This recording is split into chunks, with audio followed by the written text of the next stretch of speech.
तुम्ही दोघं जण आम्ही पण दोघं. चल पाय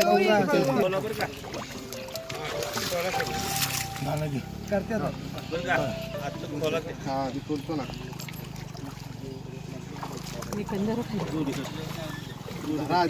खाली जाताना दोरी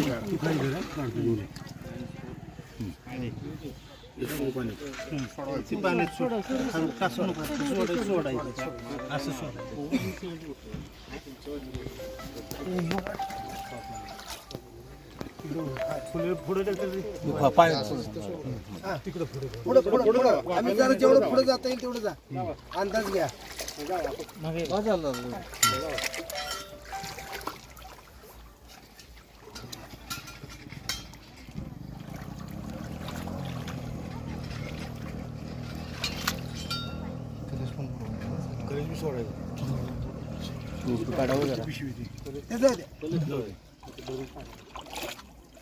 पाण्यानं भरला जाणार नाही. पुढं पुढं ना ना मध्यभागी जरा भरून सोडला पाहिजे. कापड नाही. जाऊ द्या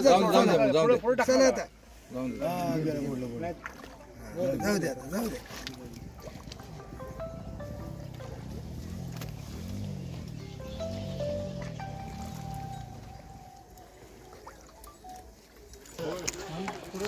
आदरणीय आस्थी सातारमध्ये राष्ट्रवादी कार्यालयात दर्शनासाठी ठेवल्या होत्या. त्याचं विसर्जन आज 9 संगमावर काढण्यात आलं. त्याच अनुषंगाने बालाजी चॅरिटेबल ट्रस्टच्या माध्यमातून उभी केलेली जी कैलास स्मशानभूमी होती त्या ठिकाणी पिंपळाचं झाड दादांनी 2023 साली लावलं होतं. त्याच झाडाला अस्थिचं विसर्जन करण्यात आलं. दादा नेहमी म्हणायचे की अस्थिपासून जे तुम्ही खत तयार करताय ती खरंच गरज आहे.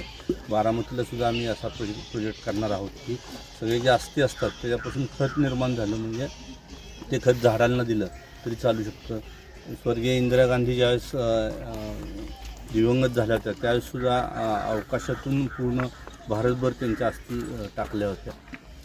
दादा जातानासुद्धा झाडाच्या रूपानं नक्की कामाच्या रूपानं नक्की या समाजात राहतील असं मी व्यक्त करतो. त्यांना भावपूर्ण श्रद्धांजली. तुम्हा सर्वांचे नेते आणि राज्याचे उपमुख्यमंत्री राष्ट्रवादी काँग्रेस पक्ष अजितदादा पवार यांचं विमानातल्या अपघातात दुर्दैवी दुःखद निधन झालं आणि गेल्या 2 दिवस संपूर्ण महाराष्ट्रातल्या प्रत्येक जिल्ह्यात त्यांच्या अस्थी आणि कलश असा हा प्रत्येक पक्ष कार्यालयात पोचवण्याचं काम महाराष्ट्र राज्य प्रदेश राष्ट्रवादी काँग्रेस पक्षाने केलं. काल आपल्या सातारा जिल्ह्यात आल्यानंतर आपल्या राष्ट्रवादी काँग्रेस पक्षाच्या कार्यालयात त्या आज सकाळपासून दर्शनाला ठेवल्या.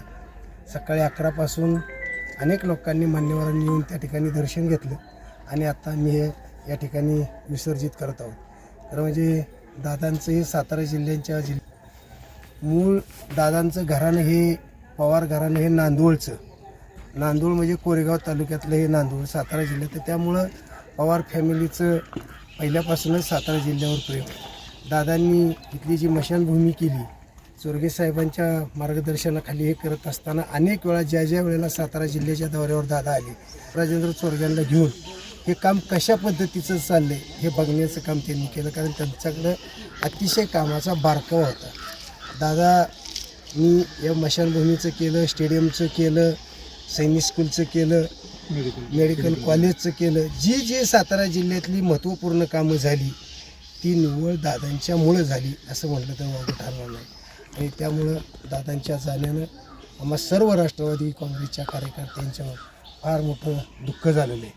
आज जिल्हा परिषद पंचायत समितीच्या निवडणुका चालू होत्या आणि आज बरोबर 3 तारीख या 3 तारखेला दादांनी ज्यावेळेला मी दादांना फोन केला जिल्हाध्यक्ष म्हणून की तुम्ही सातारा जिल्ह्यात आम्हाला प्रचाराचा दौरा द्या त्यावेळेला दादांनी हो म्हणून सांगितलं. आणि परवा शिवाजीराव गर्जे साहेब सरचिटणीस आणि मी अंत्यविधीच्या कार्यक्रमाला शेजारी बसलो त्यावेळेला त्यांनी मला मोबाईलवरनं तो प्रोग्राम दाखवला आणि 3 तारखेला सातारा जिल्ह्याचा दौरा सकाळी पिंपळपासून सुरू करणार होते.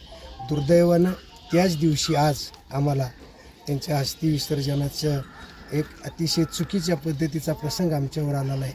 त्या दुःखातून सावरण्याची ताकद परमेश्वरानं सर्व राष्ट्रवादी काँग्रेस पक्षाला द्यावी आणि त्यांच्या आत्म्यास चिरशांती लाभो अशी मी सातारा जिल्हा राष्ट्रवादी काँग्रेस पक्षाच्या वतीनं त्यांना परमेश्वरचरणी प्रार्थना करतो आणि त्यांना भावपूर्ण श्रद्धांजली देतो.